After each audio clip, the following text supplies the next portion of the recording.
Hello everyone, আমি আসিফ আলী, তোমাদের নতুন জিওগ্রাফি টিচার। অ্যাকচুয়ালি আমি জিওগ্রাফি বিগত 3 বছর ধরেই পড়াচ্ছি, কিন্তু আমি মানে অনলাইন প্ল্যাটফর্মে নেই। সো আমি নিজেকে অনলাইন প্ল্যাটফর্মে আনলাম বিকজ আমি মনে করলাম যে আমি যদি আসি অনলাইন প্ল্যাটফর্মে তাহলে একটা কিছু ব্যাপারটাকে এক্সপ্লোর করতে পারি। সো বিশেষ করে জিওগ্রাফি যে সমস্ত স্টুডেন্টরা যারা তোমরা ক্লাস 9, 10, 11, 12 বা ফার্স্ট ইয়ার গ্র্যাজুয়েশনে তোমরা উঠো, তো তোমাদের মনে জিওগ্রাফি নিয়ে একটা ভয় থাকে, সেই ভয়টা দূর করার জন্যই আমি কিন্তু তোমাদের এই অনলাইন প্ল্যাটফর্মে আসলাম।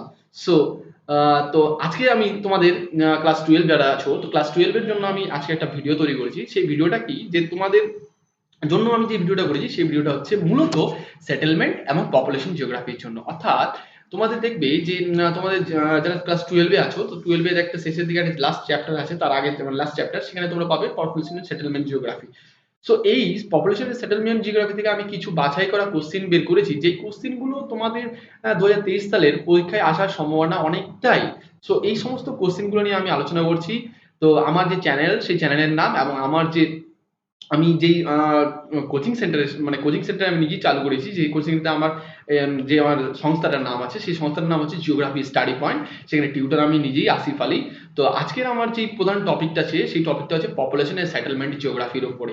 সো তোমরা দেখছো যে আমি প্রথমেই আজকে যেটা বিষয় নিয়ে আলোচনা করব, সেই বিষয়টা হচ্ছে কি, বললাম যে তোমাদের পপুলেশন এন্ড সেটেলমেন্ট। তো এখানে গুরুত্বপূর্ণ যে এমসিকিউ কোশ্চেনগুলো, যে কোশ্চেনগুলোর অনেকটা আসার চান্স রয়েছে, সেই কোশ্চেনগুলোর মধ্যে আমি প্রথমেই বলছি তোমাদের, সে কি ফার্স্ট কোশ্চেনের মধ্যে আসছে জনসংখ্যা পিরামিডের ভূমি প্রশস্ত ও শীর্ষদেশ তীক্ষ্ণ কোন কোন কোন দেশের ক্ষেত্রে।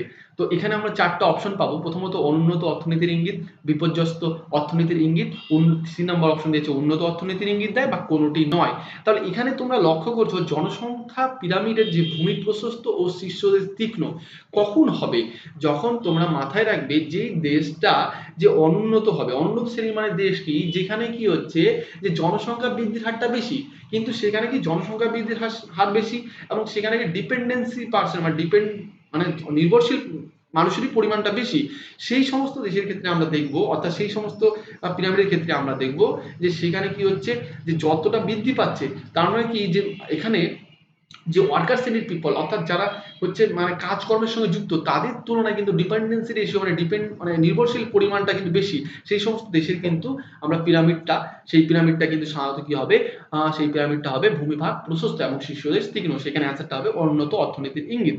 ঠিক আছে, কিন্তু যদি আমরা দেখতাম যে ইসের ক্ষেত্রে, অর্থাৎ ডেভেলপমেন্টের ক্ষেত্রে, তাহলে ডেভেলপমেন্টের ক্ষেত্রে কিন্তু আমরা দেখতাম সেটা কি হতো, সেটা হতো হচ্ছে লাট্টুর মতো হতো, বা সেটাকে আমরা বলতে পারি যে বেল বেল একটা যে ঘন্টা হয়, সেই ঘন্টার মতো কিন্তু আকৃতি বিশিষ্ট হয়ে দাঁড়াবে। ঠিক আছে, তো নেক্সট আমরা যদি চলে আসি, তাহলে দেখবো যে নেক্সট কোশ্চেন 2 নম্বর কোশ্চেনটা যেটা রয়েছে তোমাদের, সেটা হচ্ছে কি, মানব উন্নয়নের সর্বনিম্ন দেশ হলো কোনটা।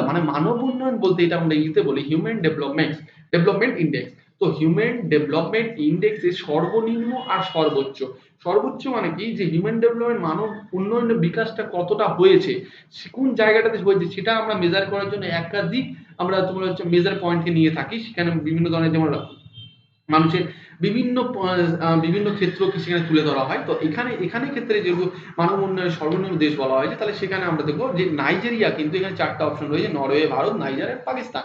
তাহলে এখানে অপশনের মধ্যে আমরা অ্যান্সার পাবো হচ্ছে নাইজেরিয়া কিন্তু এখানে আমরা দেখবো সেটা হচ্ছে মানব উন্নয়নের সর্বনিম্ন দেশ। ঠিক আছে, নেক্সট কোশ্চেনে আমরা চলে আসবো। নেক্সট কোশ্চেনে রয়েছে কি, 3 নম্বর কোশ্চেনটা এমসিকিউ এর, যেখানে বলা হয়েছে কোন দেশে জনসংখ্যা বৃদ্ধি প্রায় স্থির হয়ে আছে। তাহলে কোন দেশের জনসংখ্যা বৃদ্ধি প্রায় স্থির হয়ে আছে। দেখো, জনসংখ্যা বৃদ্ধির ক্ষেত্রে আমরা একটা জিনিস লক্ষ্য করি, কি সেই জিনিসটা হচ্ছে যে জনসংখ্যাটা কিন্তু একটা ডাইনামিক। তার মানে কি, যদি এটা হিউম্যানের উপর যদি কন্ট্রোলেসটা থাকে, তার মানে কি হবে, যে মানুষ যদি চায় তাহলে কিন্তু জনসংখ্যাটা কমাতে পারে, মানুষ যদি চায় তাহলে জনসংখ্যাটা বাড়াতে পারে। যেহেতু তোমরা লক্ষ্য করবে যে আমাদের যে পৃথিবীটা রয়েছে, পৃথিবীর মধ্যে আমরা জানি, ছোট থেকে পড়ে এসেছি আমরা, যে 3 ভাগ হচ্ছে কি জল, 1 ভাগ স্থল।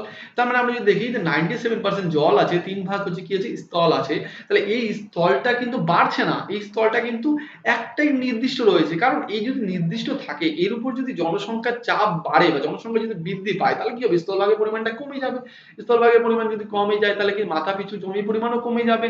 তাহলে সেক্ষেত্রে বলা হয় যে জনসংখ্যা বৃদ্ধি প্রায় স্থির। তার মানে কি এই জনসংখ্যাটাকে রোধ করার জন্যই বা জনসংখ্যাটাকে কমানোর জন্যই এবং দেশের উন্নয়ন ঘটানোর জন্যই কি করা হচ্ছে, বিভিন্ন ধরনের পলিসি নির্ধারণ করা হয়।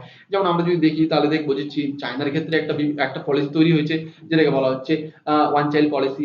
আমাদের ইন্ডিয়ার ক্ষেত্রেও সেম এরকম পলিসি অনেক আনা হচ্ছে, যে পলিসিগুলো কিন্তু কার্যকরী হচ্ছে না সম্পূর্ণরূপে। সো এর উপর যদি আমরা দেখি, তাহলে জনসংখ্যা বৃদ্ধি যদি আমরা স্থির করতে পারি, স্ট্যাগন্যান্ট পিরিয়ডে আনতে পারি, তাহলে কি হবে, এখানে কিন্তু ডেভেলপমেন্টটা হবে কি, ওভারঅল ডেভেলপমেন্ট।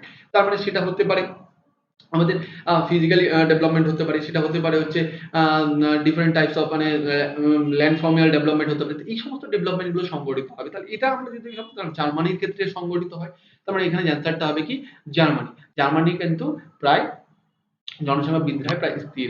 তো আমরা নেক্সট কোশ্চেনে চলে আসি। নেক্সট কোশ্চেনে আমরা যদি দেখি, তাহলে দেখবো যে এখানে রয়েছে 4 নম্বর কোশ্চেনটা তোমরা লক্ষ্য করো। সেই 4 নম্বর কোশ্চেনে দেখবে যে 2011 সালে আদমশুমারি রয়েছে ভারতের সর্বাধিক জনঘনত্বময় রাজ্য কোনটি। তাহলে তোমাদের মাত্র রাখতে হবে জনঘনত্ব, মানে জনসংখ্যাটা সব থেকে বেশি। জনঘনত্ব মানে কি এখানে বোঝা যাচ্ছে যে যেখানে কি হবে, যে তোমার এরিয়া আছে, সেই এরিয়ার সাপেক্ষে জনসংখ্যাটা কত, সেই উপর ভিত্তি করে, মানে আমরা এরিয়ার সাপেক্ষে যদি আমরা জনসংখ্যা দেখি, সেই হিসাবে আমরা সব থেকে বেশি পরিমাণে দেখবো 2011 সালের সেন্সাস অনুসারে, সেটা হচ্ছে কি বিহার। ঠিক আছে, বিহারে তাহলে জনসংখ্যা বা জনঘনত্বের রাজ্য হিসেবে পরিগণিত করা হয়েছে 2011 সালে সেন্সাস অনুসারে। নেক্সট আমরা 5 নম্বরের কোশ্চেনে চলে আসবো। সেখানে দেখবো যে মোট জনসংখ্যা মোট জমির পরিমাণের অনুপাতকে কি বলে।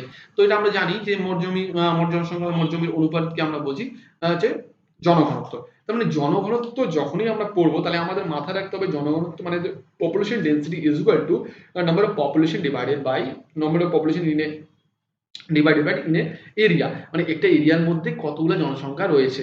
তো সেটা আমরা সাধারণত মেজার করি স্কোয়ার পার কিলোমিটারের মধ্যে আমরা মেজার করি। সো এখানে আমরা এটাকে বলবো জনঘনত্ব। ওকে, তাহলে এটা হচ্ছে জনঘনত্ব। নেক্সট আমরা যদি চলে আসি, তাহলে দেখবো নেক্সট আমাদের যদি আসি 6 নম্বর কোশ্চেনে, আমরা দেখবো যে জনঘনত্ব সাধারণত বেশি কোথায় লক্ষ্য করা যায়। তাহলে তোমরা জানোই যে জনঘনত্ব যদি আমরা প্রধানত যদি প্রধান ভূমিরূপগুলো দেখি পৃথিবী বিশ্বের মধ্যে, তাহলে আমরা দেখবো যে পর্বত, মালভূমি, সমভূমি, এছাড়া উপকূলভাগ বা সমভূমি এবং উপকূলভাগ। তাহলে এই সমস্ত অঞ্চলগুলোর মধ্যে আমরা দেখবো, তাহলে এখানে জনঘনত্ব সব থেকে বেশি হবে কি পর্বতে। তোমরা দেখবে যে স্ক্যাটারিং একটা সেটেলমেন্টটা করে ওটা। মালভূমির ক্ষেত্রেও মালভূমি কি, মালভূমি বলতে বলছে আনডুলেটেড ল্যান্ডফর্ম, তার মানে কি উঁচু নিচু উঁচু নিচু। তাহলে সেখানেও কিন্তু তোমরা দেখবে জনঘনত্ব বেশি হবে না। তাহলে জনঘনত্ব সব থেকে বেশি কোথায় হবে, আমরা জানি যে প্লেন রিজিয়নে, মানে প্লেন রিজিয়নে সব থেকে বেশি জনসংখ্যা হয়, তার মানে কি সমভূমি অঞ্চলে। তো এখানে শুধু সমভূমি অপশনটা নেই, তার মানে এখানে আমরা অ্যান্সারটা পেয়ে যাবো কি উপকূল ভাগ। কারণ জঙ্গলে হবে না, কারণ জঙ্গলে যে আমরা জানো যে জঙ্গলটা সাধারণত কি হয় উদ্ভিদ দ্বারা আবদ্ধ থাকে বা উদ্ভিদ দ্বারা কিন্তু কভারেজ থাকে। তাই জন্য আমরা এখানে অ্যান্সারটা কিন্তু জঙ্গল ধরবো না। তাহলে এখানে আমাদের অ্যান্সারটা কি হবে, উপকূল ভাগ। নেক্সট আমরা 7 নম্বর কোশ্চেনে চলে আসি। তাহলে সেখানে দেখবো যে বিশ্বের মোট জনসংখ্যার যে 90% মানুষ বাস করে স্থলভাগের মাত্র কত পার্সেন্ট এরিয়াতে। তো বিশ্বের মোট জনসংখ্যার 90% মানুষ কিন্তু বাস করে স্থলভাগের 10% অংশ, মাত্র 10%। তাহলে দেখো তোমরা যদি একটা বিবেচনা করো, তাহলে দেখবে যে যে আমরা যদি দেখি, তাহলে দেখবো যে মোট কিন্তু আমাদের পৃথিবীতে যে 3 ভাগ জল 1 ভাগ স্থল, সেই কনসেপ্ট অনুসারে যদি আমরা দেখি, তাহলে এক ভাগ মানে 10 ভাগ অংশ, মানে 90% লোক কিন্তু কি হচ্ছে 10 ভাগ রিজনের মধ্যে কিন্তু অবস্থান করে। তার মধ্যে আমাদের আমরা যদি দেখি, তাহলে দেখবো যে দক্ষিণ পূর্ব এশিয়ার রাজ্যগুলো, এশিয়ার যে কান্ট্রিগুলো আছে সেগুলোতে বেশি সবথেকে রয়েছে। ইউরোপের কিছু কান্ট্রিতে আমরা দেখবো সবথেকে বেশি পরিমাণে লোক রয়েছে। তাহলে এই সমস্ত কান্ট্রিগুলো বা এই সমস্ত হচ্ছে কন্টিনেন্ট গুলোতে আমরা যদি দেখি, তাহলে 10% কিন্তু জনসংখ্যা সেই অঞ্চলগুলোতে লক্ষ্য করতে পারবে। তারপরে আমি কিছু শর্ট অ্যান্সার টাইপ কোশ্চেন গুলো দিয়েছি, তোমরা শর্ট অ্যান্সার টাইপ কোশ্চেন গুলো তোমরা দেখে নেবে একটু। যেমন এখানে দিয়েছি আমাদের সর্বাপেক্ষা স্বাক্ষর কোন রাজ্যটির। স্বাক্ষর বলতে বলেছে লিটারেসি রেট। আমরা যদি দেখি লিটারেসি রেট সব থেকে বেশি কোথায়, তাহলে তোমরা জানবে যে কেরালাতে। ঠিক আছে, কেরালাতে সব থেকে বেশি পরিমাণে লিটারেসি মানে 93% প্রায় মানে পড়াশোনার সঙ্গে যুক্ত। ঠিক আছে, এই জন্য বলা হচ্ছে লিটারেসি রেট। এবার নেক্সট কোশ্চেন 2 নম্বর যদি কোশ্চেনটা তোমরা চলে আসো, সেখানে দেখবে তোমরা যে 2011 সালে জনগণনা অনুযায়ী পশ্চিমবঙ্গের জনঘনত্ব কত। তাহলে এটা তোমরা মাথায় রাখবে যে 1028 জন প্রতি বর্গ কিলোমিটারে। এটা হচ্ছে নেক্সট কোশ্চেন হিসেবে। এবার নাসপাতির মতো আকৃতি বিশিষ্ট জনসংখ্যার পিরামিড আছে এরূপ একটি দেশের নাম লেখো। নাসপাতি তোমরা শেপটা জানো যে নাসপাতির শেপটা কিরকম হয়। তার মানে হচ্ছে নিচে তোমরা পেঁয়াজ যেরকম দেখো সেই টাইপের হচ্ছে নাসপাতি, একদম সেম টাইপেরই হয়। তো সেই আকৃতি বিশিষ্ট জনসংখ্যা পিরামিড আছে এরূপ একটি রাজ্যের মধ্যে হচ্ছে সেই জনসংখ্যা। আমরা যদি দেখি নাসপাতির মতো আকৃতি বিশিষ্ট জনসংখ্যার পিরামিড, এখানে ভুল হয়েছে একটু। তো এটা বাংলা টাইমিং করতে গিয়ে ভুল হয়েছে। তাহলে পিরামিড হবে, এটা আছে ব্রিটিশ যুক্তরাজ্যে। তার মানে সেটা যে ডেভেলপ রিজন তাহলে কি হবে, সেটা নাসপাতির মতো হবে। ঠিক আছে, তারপর নাসপাতির মতো আকৃতি বিশিষ্ট হবে। নেক্সট 4 নম্বর কোশ্চেনে যদি আমরা দেখি, তাহলে দেখবো যে পৃথিবীর কোন দেশের জনসংখ্যা সর্বাধিক। তাহলে তোমরা মাথায় এখানে জনসংখ্যা সর্বাধিক বলেছে, তার মানে তোমরা জানো ছোট থেকেই শুনে আসছে চীনের জনসংখ্যা সর্বাধিক। নেক্সট আমরা দেখব বেল শেপড। আমরা যে বেল শেপড দেখি, মানে বেল বলতে ঘন্টা যে হয়, সেই ঘন্টার আকৃতি বিশিষ্ট এস সেকশন পিরামিড লক্ষ্য করা যায় কোন কোন দেশে। তাহলে আমি তোমাদের একটু আগেই বলেছিলাম যে উন্নত দেশে কিন্তু তাদের শেপটা হয় কি নাশপাতির মতো দেখতে হয় অনেকটা, আর একটা অনেকটা হয় বেল শেপ মতো। আমেরিকা যুক্তরাষ্ট্র বা কানাডা এই সমস্ত দেশগুলোর ক্ষেত্রে কিন্তু দেখতে পাবে যে সেখানকার আকৃতিটা হচ্ছে বেল শেপ। শূন্য জনসংখ্যা বৃদ্ধি দেখা যায় কোন কোন দেশে। শূন্য জনসংখ্যা দেখো, জিরো পপুলেশন গ্রোথ মানে কি, যে এখানে জনসংখ্যাটা বৃদ্ধিও পায় না, তোমার কমেও যায়। তার মানে কি এখানে একটা জিরো পপুলেশনে গ্রোথ থাকে। তাহলে এই জনসংখ্যা গ্রোথ যদি আমরা দেখি তাহলে দেখতে পাবো ডেনমার্ক, নরওয়ে, জার্মানি, অস্ট্রেলিয়া মানে উন্নয়নশীল দেশগুলোর ক্ষেত্রে আমরা এটা দেখতে পাবো। নেক্সট 7 নম্বর কোশ্চেনের মধ্যে চলে আসি। সেখানে আমরা দেখবো যে অস্ট্রেলিয়ার জনঘনত্ব প্রতি বর্গ কিলোমিটারে কত। তো সেখানে আমরা দেখবো যে অস্ট্রেলিয়ার পূর্ব উপকূলে প্রতি বর্গ কিলোমিটারে প্রায় 11 থেকে 50 জন করে জনবসতি অবস্থান করেছে। নেক্সট আমরা চলে আসি যে এছাড়া আমরা দেখবো অস্ট্রেলিয়ার ডাউন তৃণভূমি, সেখানেও কিন্তু প্রতি বর্গ কিলোমিটারে 1 থেকে 10 জন করে অবস্থান করে। নেক্সট আমি কিছু কোশ্চেন আরো দিয়েছি, যেটা মানে মেধা প্রবাহ কি। 8 নম্বর কোশ্চেনে তোমরা দেখো মেধা প্রবাহ কি, মানে উন্নয়নশীল বা উন্নত দেশ। এখানে অ্যান্সারটা হবে যে উন্নয়নশীল বা উন্নত দেশ থেকে বুদ্ধিজীবী ও শীর্ষ ব্যবস্থাপক, গবেষক, বিজ্ঞানী প্রমুখ মানুষের উন্নত দেশে দীর্ঘমেয়াদী স্থানান্তরকে মেধা প্রবাহ বলে। তার মানে এক কথায় দেখো যে তুমি দেখো ভারতবর্ষ থেকে আমি একটা এক্সাম্পল তুমি ধরি, যে ভারতবর্ষে একজন বিখ্যাত একজন স্টুডেন্ট ছিল যার নাম হচ্ছে সুন্দরানী পিচাই। তিনি কিন্তু খুব মানে বুদ্ধিসত্তা ভিত্তিক ছিলেন, মানুষ ছিলেন। মানে তিনার যে নলেজ ছিল, তিনি কিন্তু কম্পিউটারে আইআইটি খড়গপুর থেকে পড়াশোনা করতে করতে তিনি দেখলেন যে তার যে নলেজটা, সেই নলেজটাকে তিনি ভালো জায়গায় পৌঁছতে, মানে ভালো জায়গাতে তিনি ইউজ করতে পারছেন। সো তিনি কিন্তু কি করলেন, এখান থেকে তিনি কিন্তু তার যে নলেজটাকে সেটা কিন্তু কি হলো, যেটা হচ্ছে ফ্লো হয়ে গেল। ফ্লো হয়ে কোথায় গেল, আমেরিকা যুক্তরাষ্ট্রে। এবং আমেরিকা যুক্তরাষ্ট্রে গিয়ে তিনি পড়াশোনা শুরু করলেন, এবং সেখানে তিনি পড়াশোনাটাকে আরো এক্সটেনশন ঘটালেন। এক্সটেনশন করিয়ে তিনি বর্তমানে কিন্তু আমরা গুগলের সিইও রূপে হচ্ছে পরিচিত। তিনার নাম হচ্ছে সুন্দররাজন পিচাই। তাহলে এটা কি হলো, এক ধরনের মেধা প্রবাহ ঘটলো। তার মানে কি হচ্ছে যে তোমার হচ্ছে ব্রেন স্টর্ম বললো, আমরা যদি দেখি তাহলে অ্যাকচুয়ালি বলা হয় এটাকে গিয়ে যে ব্রেন স্টর্মিং বা ব্রেন হচ্ছে ফ্লো বলতে পারি আমরা এটাকে, বা মেধা প্রবাহ রূপে এটা আমরা বলতে পারি। ঠিক আছে। তারপর নেক্সট আমরা যদি 9 নম্বরের কোশ্চেনে চলে আসি, তাহলে দেখবো যে এখানে দেখবো নক্ষত্রকার বসতি বলতে কি বুঝে। তাহলে এখানে নক্ষত্রাকার মানে কি, যে মানে যে বসতিটা গড়ে উঠবে, সেই বসতিটা নিশ্চয়ই একটা ভূমিরূপ এর উপরে বিভিন্ন ক্ষেত্রকে নিয়ে গড়ে উঠবে। তারপরে তোমরা দেখেছো এল এল একটা হচ্ছে এল আকৃতির একটা বসতি গড়ে ওঠে। তোমরা জানো আই আকৃতির বসতি গড়ে ওঠে। তোমরা জানো ওয়াই আকৃতির বসতি গড়ে ওঠে। ঠিক এখানেই আরেকটা কোশ্চেন বলেছে নক্ষত্রাকার বসতি কাকে বলে। তো নক্ষত্রাকার বসতি বলতে যখনই তোমরা বুঝবে, তখনই তার বৃত্তাকার বসতি যখন পায়ে চলা পথ বা অন্য সড়ক পথ বরাবর ভিন্ন ভিন্ন দিকে বিস্তৃত হয়, তখন ওই বসতির আকার কিন্তু নক্ষত্রের মতো হয়। তার মানে এখানে বলতে যাচ্ছে যে একটা কনজাংশন পয়েন্ট বা confluence point of different different হচ্ছে কি রোড, তাহলে রোড গুলো যেখানে এসে মিলিত হচ্ছে, এবং মিলিত হওয়ার পরেই সেই রোড বরাবর বা তোমার হচ্ছে রোড বরাবর যে জনবসতিটা গড়ে উঠছে, সেই জনবসতিটা কিন্তু যখন আমরা স্যাটেলাইট পিক থেকে বা এরিয়াল ফটোগ্রাফি থেকে ছবি তুলবো, তাহলে দেখে মনে হবে কি যে এটা একটা নক্ষত্র শ্রেণীর বসতি গড়ে উঠেছে। বুঝতে পারলে? এটা খালি চোখে তোমরা মানে খালি চোখেও দেখতে পাবে, কিন্তু তোমরা অবজার্ভ ভালো করে করতে পারবে না। কিন্তু যদি উপর থেকে ছবি তোলা হয় ভার্টিক্যালি ভাবে, তাহলে তোমরা ভালো করে বুঝতে পারবে যে জিনিসটা কিভাবে বোঝা যাচ্ছে। ঠিক আছে। তো নেক্সট আমরা দেখবো জনসংখ্যা। 10 নম্বর পিরিয়ডে জনসংখ্যা পিরামিডের অনুভূমিক ও উলম্ব অক্ষ দিয়ে কি প্রকাশ করা যায়। তো তোমরা দেখবে যে উলম্ব অক্ষ দিয়ে বয়স, অনুভূমিক অক্ষ দিয়ে নারী পুরুষ, এবং ডান দিকে তোমরা দেখবে যে ডান দিকে নারী ও বাম দিকে পুরুষ প্রকাশ করা হয়ে থাকে। ঠিক আছে। এইটা এরকম টাইপের আমি আরো কিছু কোশ্চেন দিয়েছি, তোমরা এটা দেখে নিবে। যেমন জনসংখ্যা ঋণাত্মক বৃদ্ধি বলতে কি বোঝো, গ্লোবাল সিটি কাকে বলে, তারপরে অপরিশোধিত জন্মহার কাকে বলে, মানব উন্নয়ন কাকে বলে। এটা কিন্তু তোমরা একটু ভালো করে বলবে হিউম্যান ডেভেলপমেন্টটা কি। ঠিক আছে। তাহলে এই জিনিসটাকে তোমাদের একটু মাথায় রাখতে হবে। নেক্সট হচ্ছে শূন্য জনসংখ্যা বৃদ্ধি কাকে বলে, সেন্সাসটা কি, the population map of India follows the rainfall map কেন বলা হয়েছে। ঠিক আছে। এবার কিছু বড় কোশ্চেনের ভিতরে আমি চলে আসি, তোমাদের ইজি টাইপের কোশ্চেন, যে কোশ্চেনগুলো আসার চান্সটা অনেকটা বেশি থাকে তোমাদের যে রচনাধর্মী প্রশ্নগুলো। সেটা প্রথম কোশ্চেনে তোমরা পাবে যে পৃথিবীর অসম জনগণের কারণটা আসলে কি। মানে পৃথিবীতে যে জনসংখ্যাটা সর্বত্র সমান নয় কেন, কোথাও বেশি কোথাও কম, এই কারণগুলো কি কি। তো এই কারণগুলোর পিছনে একাধিক রিজন রয়েছে। সেই রিজনগুলো কি বলতে, প্রাথমিক কারণ আছে। ঠিক আছে। সেই প্রাকৃতিক কারণের মধ্যে আমরা যদি দেখি তাহলে অবস্থান পাবো, ভূপ্রকৃতি পাবো, তারপরে পাবো হচ্ছে জলবায়ু, তারপরে মৃত্তিকা জল, তারপরে জলের প্রাপ্যতা পাবো, উদ্ভিদের বন্টন পাবো, খনিজ সম্পদের প্রাপ্তি পাবো। অপ্রাকৃতিক কারণের মধ্যে আমরা দেখবো যে অর্থনৈতিক উন্নতি পাবো, রাজনৈতিক ও সামাজিক অবস্থা পাবো।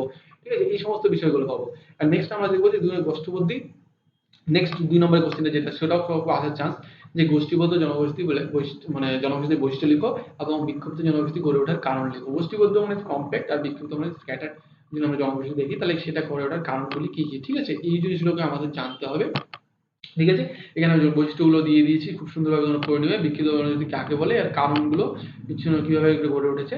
ঠিক আছে, এবার নেক্সট কোশ্চেন যেটা আছে সেটা আয়তন অনুযায়ী পৌর বসতি শ্রেণীবাক্য, মানে টাউনে যদি আমরা দেখি সেই টাউনের শ্রেণীবাক্য। তো আয়তন অনুযায়ী পৌরতে আমরা দেখি সাধারণত টাউন শ্রেণীতে ভাগ করা হয়ে থাকে। এর মধ্যে উল্লেখযোগ্য কি, উল্লেখযোগ্য হচ্ছে শহর আছে, টাউন যেটাকে আমরা বলি, তারপর সিটি আছে, তারপরে হচ্ছে মেট্রোপলিস, তারপরে হচ্ছে মেগালোপলিস, আর তারপরে মেগা সিটি।